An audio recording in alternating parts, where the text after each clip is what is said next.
At 0530 hours on December 16, 1944, Colonel Oscar Axelson stood in the Fire Direction Center of the 406th Field Artillery Group near Monschau, Germany. Panic crackled over the radio lines. The 38th Cavalry Squadron, lightly armed and thinly spread, was under attack by overwhelming German infantry.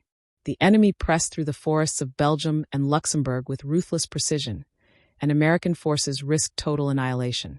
Axelson, calm but acutely aware of the stakes, scanned the ammunition storage bunkers behind him. Stacked neatly in crates were the new artillery shells with red bands and the code name POSIT. Unlike standard shells, these contained proximity fuses, a revolutionary technology designed to detonate in mid-air above enemy troops. Even near misses were deadly. But there was a problem.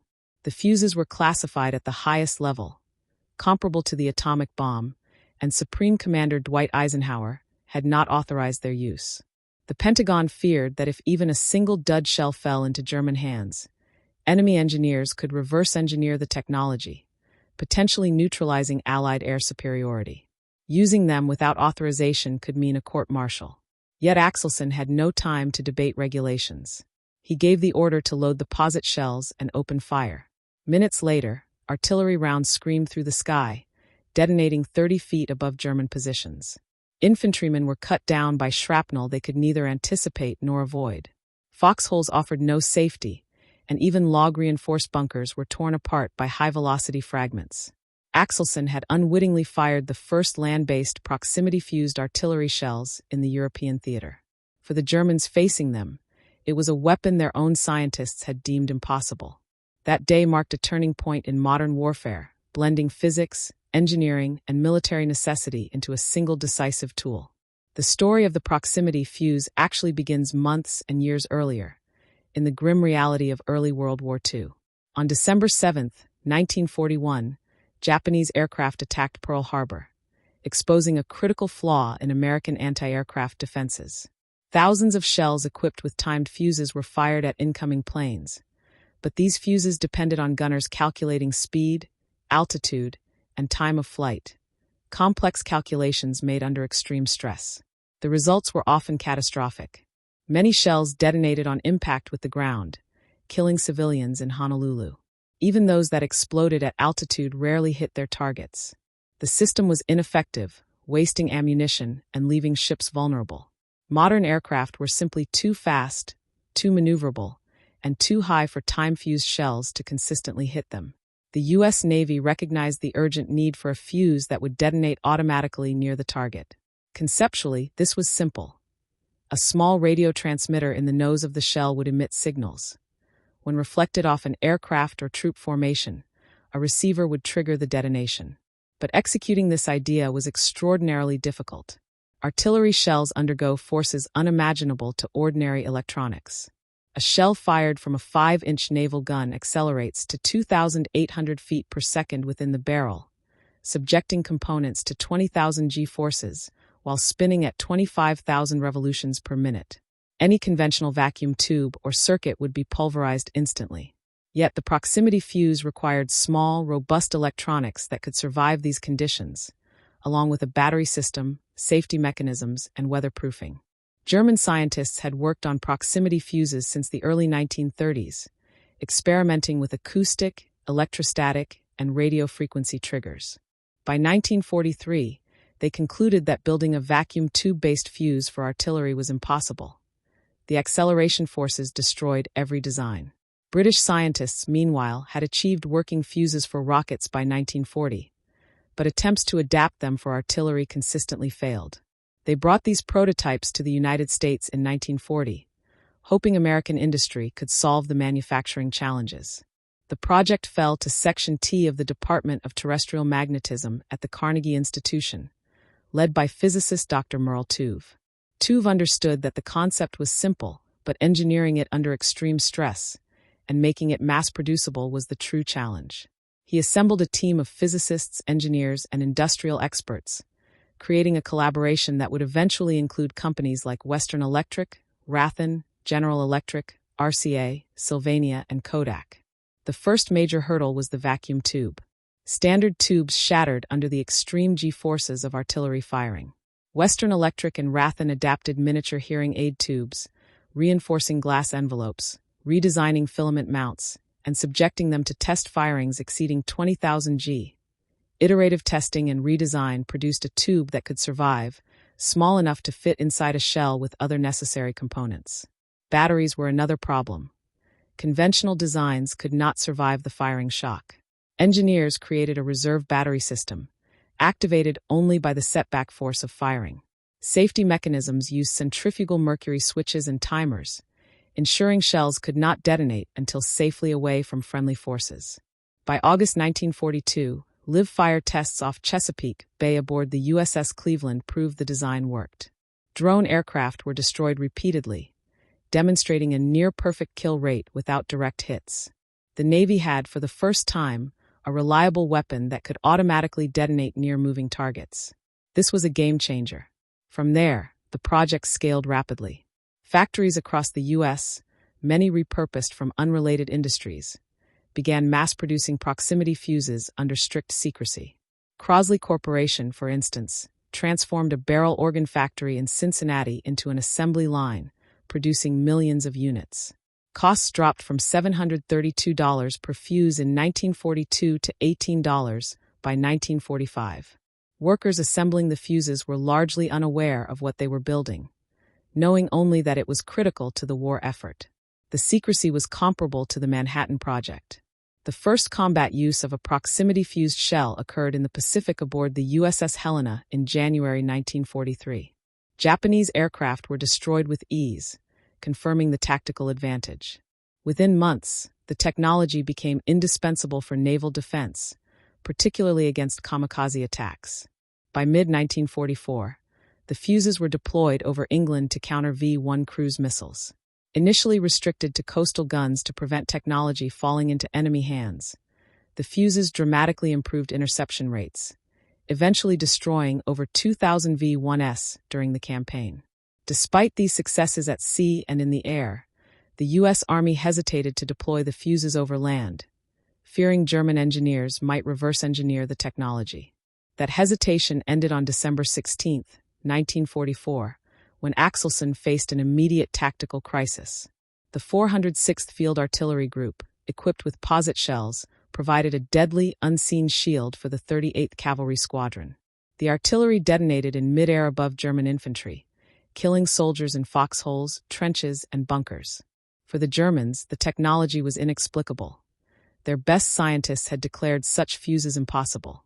In just minutes, Axelson had shifted the balance of battle. While Colonel Axelson was making split-second decisions in Monshaw, far across the Atlantic, a quiet revolution in military technology was taking place in laboratories, factories, and test ranges across the United States. The proximity fuse was not born overnight. It was the result of years of painstaking experimentation, iterative design, and collaboration among physicists, engineers, and industrial manufacturers. Its story begins with one fundamental problem. Conventional electronics simply could not survive the forces exerted on artillery shells during firing. When a 5-inch naval gun fired a shell, the projectile was accelerated to nearly 2,800 feet per second, experiencing 20,000 G-forces, while spinning at 25,000 revolutions per minute. Ordinary vacuum tubes, capacitors, and wiring would shatter or disconnect instantly under such conditions. The technical challenge was to create electronics small, robust, and resilient enough to endure these forces, yet precise enough to function perfectly once airborne. The British had already laid some groundwork. Beginning in 1939, researchers at PI Limited developed proximity fuses for rockets, which endured gentler acceleration than artillery shells. When the British realized they could not scale the technology to heavy guns, they turned to the United States. In August 1940, the Tizard mission delivered black metal boxes containing British proximity fuse prototypes and detailed circuit diagrams to American scientists. These designs offered a starting point, but American engineers had to reinvent nearly every component to meet rigorous Navy specifications. Dr. Merle Tuve, director of Section T at the Carnegie Institution, took charge. Tuve's team included some of America's brightest physicists. Richard Roberts and Henry Porter focused on circuit design, Robert Broad on receiver sensitivity, and Harry Diamond and Wilbur Hinman developed fuse designs for rockets and bombs. Together, they faced an impossible deadline. The Navy needed a functional fuse for 5-inch guns within months, not years. Japanese aircraft were decimating Allied ships in the Pacific. Every day delayed was a risk to sailors' lives. The first breakthrough came from Lloyd Berkner, who suggested separating transmitter and receiver circuits rather than combining them into a single unit. This simplification dramatically improved reliability. Yet the vacuum tube remained the primary obstacle. Conventional tubes shattered under firing forces, producing glass fragments that destroyed circuits. Engineers at Western Electric and Rathen took inspiration from miniature vacuum tubes used in hearing aids. These tubes were already compact, robust, and low power. With careful redesign, reinforcing glass envelopes, improving filament mounts, and extensive testing, they produced tubes that could survive artillery firing. Even the battery system presented a challenge. Standard batteries would fail under the shock of firing. The solution, a reserve battery, activated only by the setback force of the gun. A small glass ampoule containing electrolyte would break during firing, energizing the fuse only when safely in flight. Safety mechanisms also had to prevent premature detonation. A combination of mercury switches, timers, and centrifugal triggers ensured the fuse would not arm until it had traveled far enough to protect friendly crews. Only once the shell was several hundred feet from the gun would the fuse become active. By early August 1942, these innovations were put to the test. At Chesapeake Bay, the cruiser USS Cleveland fired proximity fuse shells at drone aircraft. The results astonished observers. Of 4 shells fired, 3 drones were destroyed. Unlike traditional time-fused shells, these did not require a direct hit. The explosion occurred near the target, destroying it with a lethal pattern of shrapnel. The test proved a concept that had seemed impossible just 2 years earlier. Electronic components could survive artillery forces and operate reliably in combat. Once validated, the next challenge was mass production. Section T evolved into the Applied Physics Laboratory at Johns Hopkins University under Tuve's direction. Over 26 contractors and 10,000 workers contributed, including General Electric, RCA, Eastman Kodak, Westinghouse, Sylvania, and even the Crosley Corporation. Production lines churned out fuses at unprecedented scales, many workers unaware of what they were building. The project was classified at the same level as the Manhattan Project. By 1945, factories produced more than 100,000 fuses per week, each containing over 130 miniaturized components. Cost per unit dropped from $732 in 1942 to $18 in 1945 due to efficiency and economies of scale. In combat, the proximity fuse quickly demonstrated its superiority. The USS Helena achieved the first confirmed kill in January 1943 when 3 salvos of 5-inch shells destroyed Japanese aircraft approaching Guadalcanal. Within months, the Navy had a defensive weapon that was more than 3 times as effective as conventional shells. During the Mariana Campaign in 1944, carrier task forces operating deep in Japanese waters relied on proximity-fused shells to create protective barriers. The shells did not need direct hits. Near misses proved lethal. By the time of the Battle of the Philippine Sea in June 1944, kill ratios had improved dramatically. 1 enemy plane was destroyed for every 155 proximity-fused rounds, compared to 508 rounds for conventional shells. Proximity fuses were also deployed against the German V-1 buzz bombs targeting London. Initially restricted to coastal anti-aircraft guns to prevent technology falling into enemy hands, the fuses rapidly improved interception rates. Within a month, over 79% of incoming V-1s were destroyed by proximity-fused shells. British Prime Minister Winston Churchill hailed the technology as critical in saving lives and infrastructure. When the attacks shifted to Antwerp in late 1944, the deployment of proximity fuses again proved decisive, defending the port and maintaining crucial Allied supply lines. Despite the fuses' proven effectiveness in the air and at sea, the U.S. Army initially hesitated to deploy them against ground targets in Europe. The Pentagon feared that if a dud shell fell into German hands, it could compromise Allied air superiority. American officers on the front lines knew the potential devastation. Conventional shells exploded on impact, allowing soldiers to take cover. proximity-fused shells detonated overhead, turning trenches, foxholes, and bunkers into death traps. That moment of hesitation ended on December 16, 1944, as the Battle of the Bulge erupted. Axelson, recognizing the immediate threat to the 38th Cavalry Squadron, authorized the use of posite shells. The result was instant and terrifying. German infantry were caught in lethal air bursts above the treeline, unable to hide or defend themselves. Over the following days, proximity-fused artillery multiplied the lethality of American firepower many times over, killing hundreds of enemy soldiers and marking the first major land-based use of this revolutionary technology. This was not just a story of one battle. It was a demonstration of American engineering, industrial scale, and decisive leadership. From the laboratories of Section T to the factories across the nation, the proximity fuse represented the culmination of physics, electronics, manufacturing, and military strategy.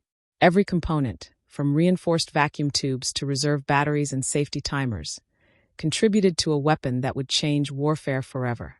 The winter of 1944 brought the largest German offensive on the Western Front, the Battle of the Bulge. German forces, using the dense Ardennes forest to conceal their advance, achieved total surprise. American units were thinly spread, exhausted, and unprepared for the sudden onslaught.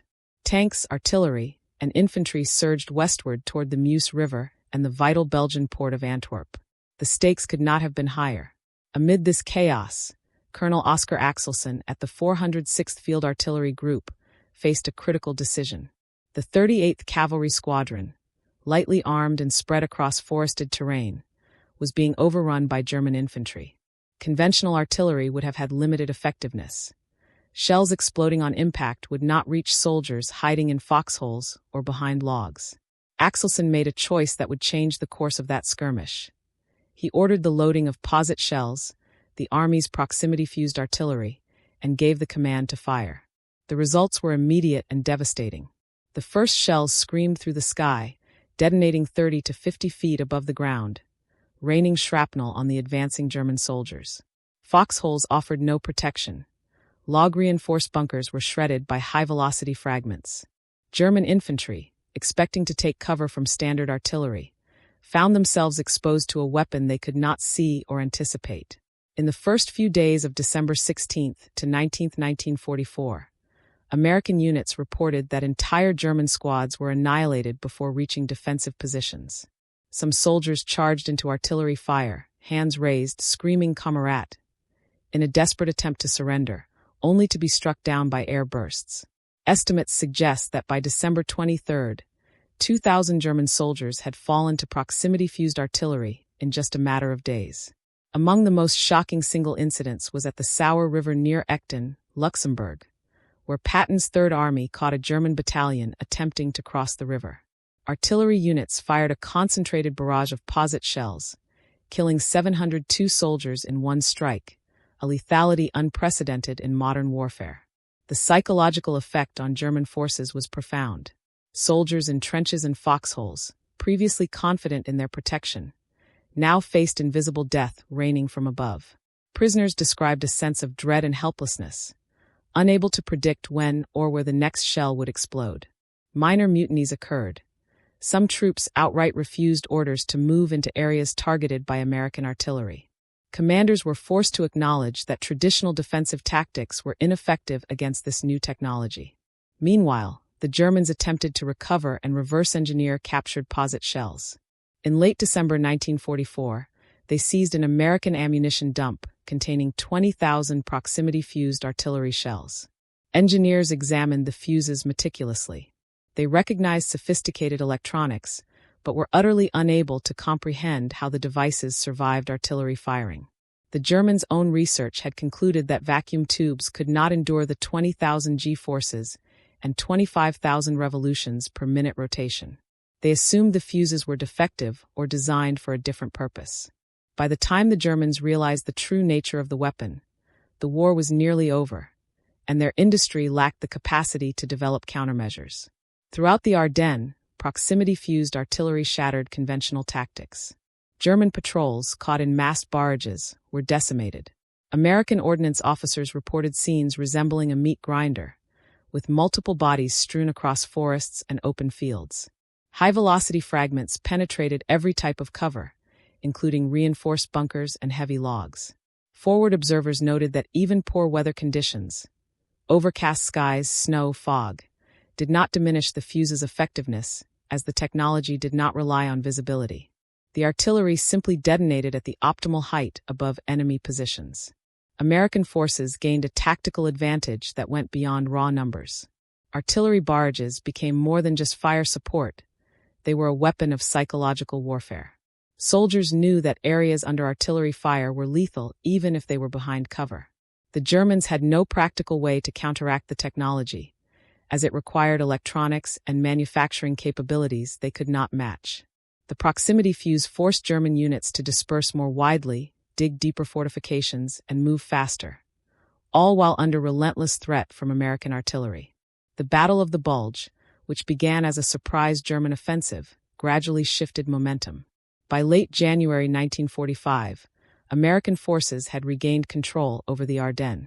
Proximity-fused artillery had played a decisive role, allowing U.S. forces to stop the largest German offensive of the war. Patton later remarked that the funny fuse was instrumental in the American victory, noting its ability to turn seemingly safe positions into lethal zones. The success in Europe mirrored the earlier impact of the fuse in the Pacific. Japanese kamikaze attacks had posed an extreme threat to Allied ships. Conventional time-fused anti-aircraft shells required near-perfect hits to stop these fast-moving suicide aircraft. Proximity-fused shells, by contrast, created an invisible barrier. Aircraft entering the kill zone would trigger automatic air bursts, eliminating the need for precise targeting. Studies showed that destroyers equipped with 5-inch 38 caliber guns and proximity-fused shells were 5 to 10 times more effective than ships using conventional shells. Across both theaters, the proximity fuse demonstrated the power of technological superiority. What separated the Allies from Axis powers was not just theoretical knowledge, but execution, industrial capacity, and innovation under pressure. Germany had conceptual understanding but lacked industrial scale. Japan could not sustain rapid mass production. The United States combined scientific expertise with manufacturing capabilities, producing millions of fuses while maintaining high reliability. By the end of the war, over 22 million proximity-fused shells had been produced by more than 100 manufacturers. The weapon had saved countless Allied lives, disrupted enemy operations, and forced armies to rethink tactics. Conventional assumptions, like the safety of trenches and bunkers, were shattered. Soldiers, sailors, and engineers all contributed to this transformative technology. The Battle of the Bulge highlighted a crucial lesson. Technology alone does not win wars, but timely, decisive use of innovative technology can dramatically alter the battlefield. Axelson's split-second decision to deploy posit shells, coupled with the years of effort by Tuve, Berkner, and countless engineers, underscored the importance of both leadership and ingenuity. By late December 1944, proximity-fused artillery had earned its reputation as one of the most devastating and game-changing technologies of World War II. Soldiers in foxholes, towns under attack, and riverside crossings all demonstrated its unprecedented lethality. The technology, once theoretical and considered impossible, had transformed military doctrine, forcing both sides to reconsider tactics, fortifications, and the role of artillery in modern combat. After the decisive impact of proximity-fused shells during the Battle of the Bulge, the United States Army and Navy moved quickly to integrate the technology across all combat theaters. On December 21, 1944, the Pentagon lifted all restrictions on the use of proximity-fused artillery over land. This decision was timely. German forces were still reeling from the shock and devastation of posit shell barrages. Artillery units were now free to employ the fuse without fear of legal repercussions, and the results were immediate and dramatic. In the Ardennes, American artillery battalions supporting the town of Malmedy unleashed a relentless barrage of proximity-fused shells. German soldiers caught in the open were decimated. Some attempted to surrender mid-advance, raising their hands and shouting "Kamerad," only to be struck by overhead explosions. Entire battalions that might have resisted with conventional artillery were neutralized, with some engagements reporting over 700 enemy fatalities in a single concentrated strike. The efficiency of the fuse not only reduced German troop strength, but also disrupted morale. Commanders faced the demoralizing reality that their soldiers could no longer rely on foxholes or trenches for safety. The success of the proximity fuse in Europe mirrored its earlier achievements in the Pacific. Japanese kamikaze attacks posed a severe threat to Allied naval operations, particularly in the Solomon Islands and during carrier strikes near Okinawa. Conventional time-fused shells were largely ineffective, as suicide pilots deliberately maneuvered to evade direct hits. With proximity-fused shells, however, anti-aircraft gunners could create an invisible kill zone. Any aircraft entering the blast radius triggered automatic detonation, ensuring near-certain destruction without needing precise targeting. The statistical probability of neutralizing an incoming aircraft skyrocketed, fundamentally changing naval defensive tactics. The psychological impact on enemy forces was profound. German soldiers, Japanese pilots, and commanders across theaters recognized that conventional defenses were increasingly futile. Letters, diaries, and prisoner reports from late 1944 reveal that soldiers felt helpless against the invisible threat. They could not see or hear posit shells until it was too late. The fuse had effectively rewritten the rules of engagement, forcing enemies to disperse, dig deeper, or abandon established fortifications entirely. American industry's contribution to this technological breakthrough cannot be overstated. By 1945, over 100 companies and tens of thousands of workers were involved in manufacturing proximity-fused shells and miniature vacuum tubes.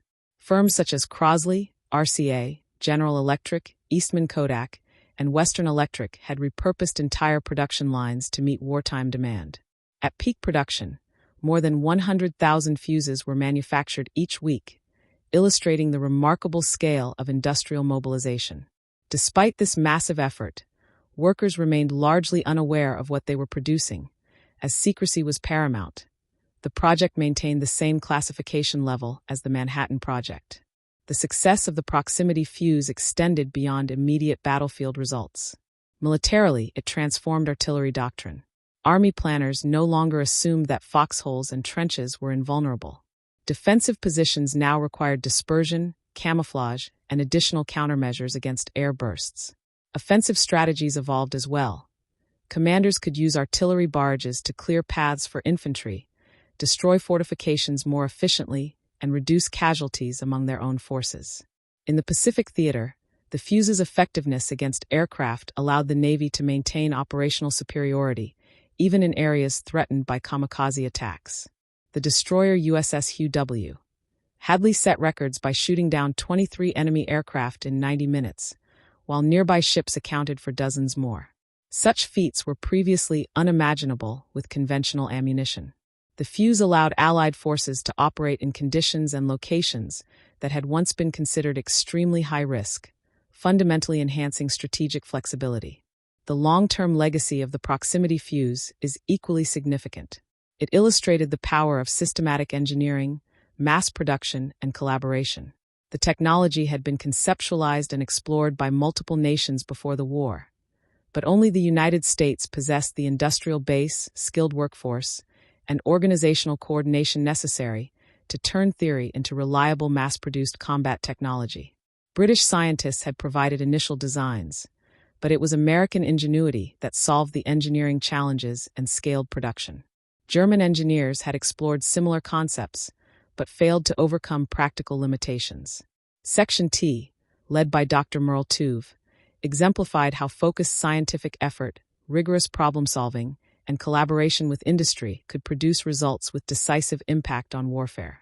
Over 22 million proximity-fused shells were eventually produced, saving countless Allied lives while simultaneously enhancing lethality against the enemy.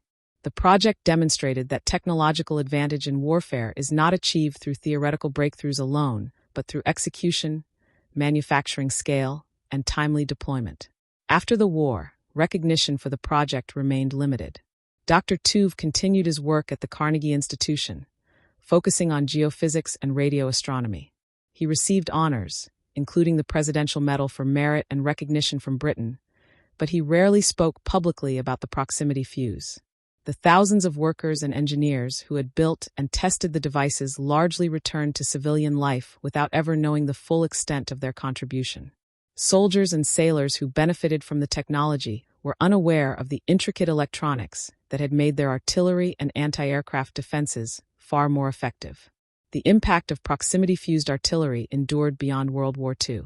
It shattered assumptions about defensive tactics that had been in place since World War I and forced militaries to reconsider how artillery, infantry, and fortifications should operate.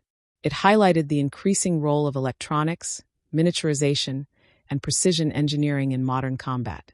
The principles behind the fuse informed post-war weapons development, from anti-aircraft systems to missile guidance, illustrating how wartime innovation can shape decades of military technology.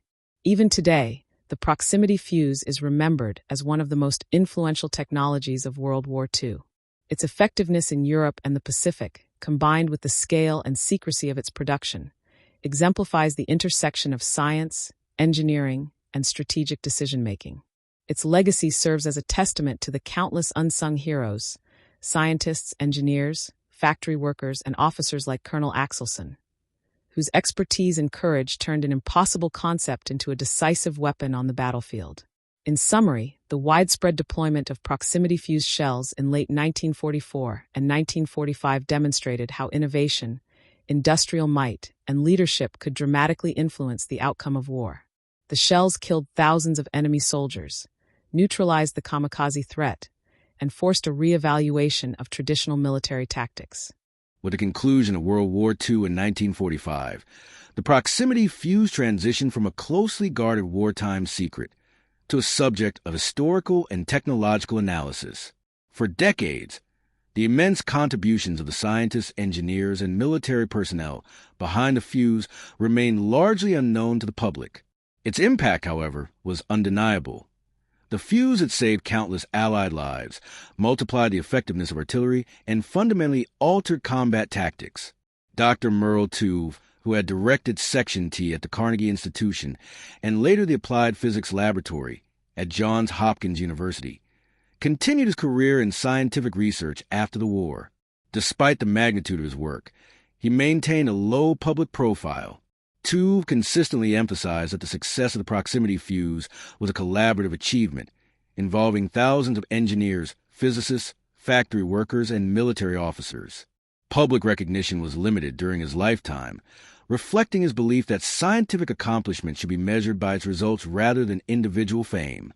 He passed away in 1982, leaving behind a legacy of innovation and problem-solving that transformed both wartime and peacetime technological development.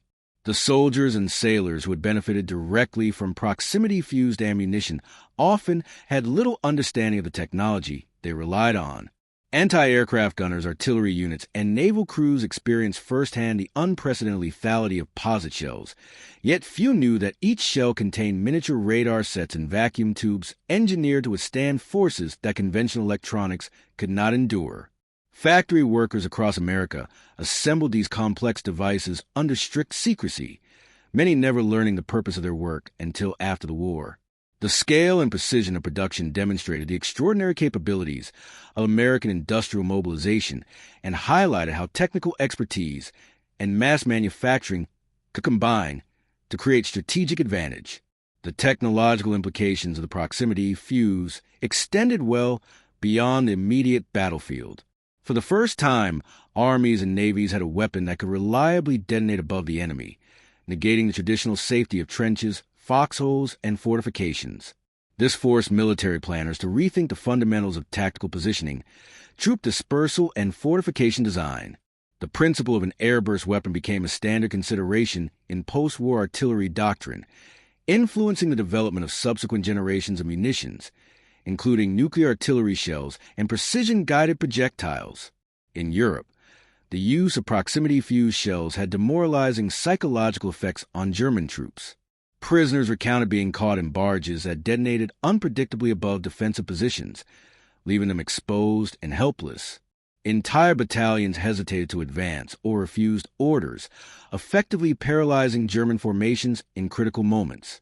Even when the enemy captured intact shells, they were unable to reverse engineer the technology. German engineers assumed the miniaturized vacuum tubes were impossible to manufacture, demonstrating that the fuse's superiority lay not only in its concept, but in American engineering execution and industrial capability. In the Pacific, the proximity fuse was instrumental in defending against kamikaze attacks. Ships equipped with 5-inch guns firing posit shells created lethal zones that were nearly impossible for suicide aircraft to penetrate. This allowed the U.S. Navy to maintain operational freedom in contested waters, reducing casualties and preserving strategic momentum. Studies conducted after the war confirmed that the fuse increased anti-aircraft effectiveness by a factor 5 to 10 compared to conventional time-fuse shells, fundamentally shifting the balance in naval engagements. The mass production of proximity fuse shells also highlighted the power of industrial coordination. Over 22 million units were produced during the war, involving more than 100 companies and tens of thousands of workers. The rapid scale-up from prototype to mass production was unprecedented and illustrated a uniquely American combination of scientific innovation, manufacturing capability, and organizational management. Factories were repurposed, assembly lines redesigned, and quality control protocols developed to ensure that each shell performed reliably under extreme conditions. This industrial achievement became a model for future military and civilian technological projects requiring high-volume, precision manufacturing. Post-war, the proximity fuse became a symbol of innovation through collaboration. Unlike dramatic individual inventions, its success depended on coordinated effort across multiple sectors. Scientists developed a theory. Engineers solved the practical challenges. Manufacturers created reliable components, and military personnel implemented the technology effectively in combat. It demonstrated that engineering persistence, iterative problem-solving, and manufacturing scale could overcome obstacles that had stymied multiple nations for over a decade. The historical record preserves both the triumph and the anonymity of the proximity fuse. While figures like Colonel Oscar Axelson made critical decisions to deploy the technology in combat, and Dr. Tuve led its development, the full scope of the achievement involved thousands of contributors.